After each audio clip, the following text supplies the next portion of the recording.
Hey folks, welcome to my channel நம்ம talkies. இன்னைக்கு நம்ம சேனல்ல பார்க்க போற ரெசிபி என்னன்னு கேட்டீங்கன்னா ஒரு ஆந்திரா ஸ்பெஷல் புனுகுலு அப்படின்னு சொல்லுவோம். இதை நம்ம ஊர் வடை மாதிரி தான், நீங்க உங்க வீட்டுல செஞ்சு பாருங்க, வித்தியாசமா இருக்கும் டேஸ்ட்.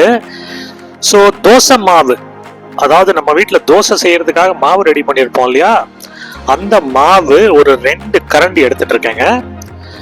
எந்த கரண்டியில நீங்க தோசை மாவு எடுத்தீங்களோ அதே கரண்டியில 1 கரண்டி ரவை ஆட் பண்ணிக்கோங்க.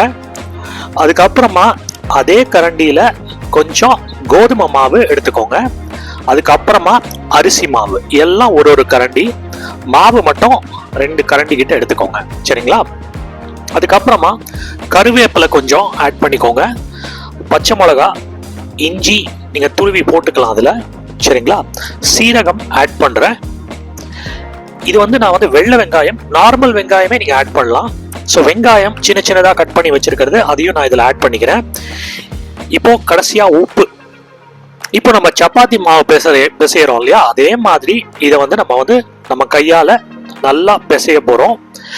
ஸோ தண்ணி கொஞ்சம் கொஞ்சமா ஊற்றணும். இதில் ரொம்ப அதிகமா முதல்ல ஊத்திடாதீங்க. அது பாருங்க, கொஞ்சம் லேசா அப்படியே தெளிச்சுக்கிறேன். அதுக்கப்புறமா மறுபடியும் அதை பிசைகிறேன். கிட்டத்தட்ட மாவு பிசைகிற மாதிரி தான், சப்பாத்தி மாவு பிசைகிற மாதிரி தான். கடைசியா ஒரு உருண்டை மாதிரி வரணும், நல்லா பிடிச்சுக்கிட்டு வரணும். அது பாருங்க, மறுபடியும் கொஞ்சம் தண்ணி ஊத்திக்கிட்டு மறுபடியும் நான் பிசைகிறேன். பாருங்க, அப்படியே சாலிடா வருது பாருங்க. கிட்டத்தட்ட ஒரு ஃபுட்பால் மாதிரி, ஒரு சின்ன ஃபுட்பால் மாதிரி வரணும் அது. ஸோ இந்த மாதிரி நீங்க ஃபர்ஸ்ட் ரெடி பண்ணிக்கோங்க. அதுக்கப்புறமா நம்மளுடைய எண்ணெயை நம்ம இந்த மாதிரி இலுமிச்சட்டி கடாயில சூடுபடுத்திக்க போறோம். ஸோ இந்த மாவு பக்கத்துல தண்ணி, இந்த தண்ணியில உங்க கையை முக்கிட்டு அதுக்கப்புறமா இந்த மாதிரி உருட்டிக்கோங்க. சின்ன சின்ன உருண்டையா இந்த புனுகுலு போடுவோம் நம்ம. ஸோ அதுக்கப்புறமா எண்ணெய் நல்லா சூடாயிடுச்சு, அதுல இதை போட்டுருங்க. ஸோ மறுபடியும் இதை மாதிரி சின்ன சின்ன உருண்டையா நீங்க எண்ணெயில போட்டுருங்க, உருட்டி எண்ணெயில போட்டுருங்க. தண்ணியில கையை டிப் பண்ணிக்கோங்க, அப்பதான் உங்க கை ஒட்டாம இருக்கும். ஸோ ஒரு 6 உருண்டை இந்த மாதிரி நான் ரெடி பண்ணி போட்டுட்டேன். இந்த மாதிரி ஒரு வடிகட்டி ஃபில்டர் வச்சு அடிக்கடி திருப்பி கொடுத்துக்கிட்டே இருங்க.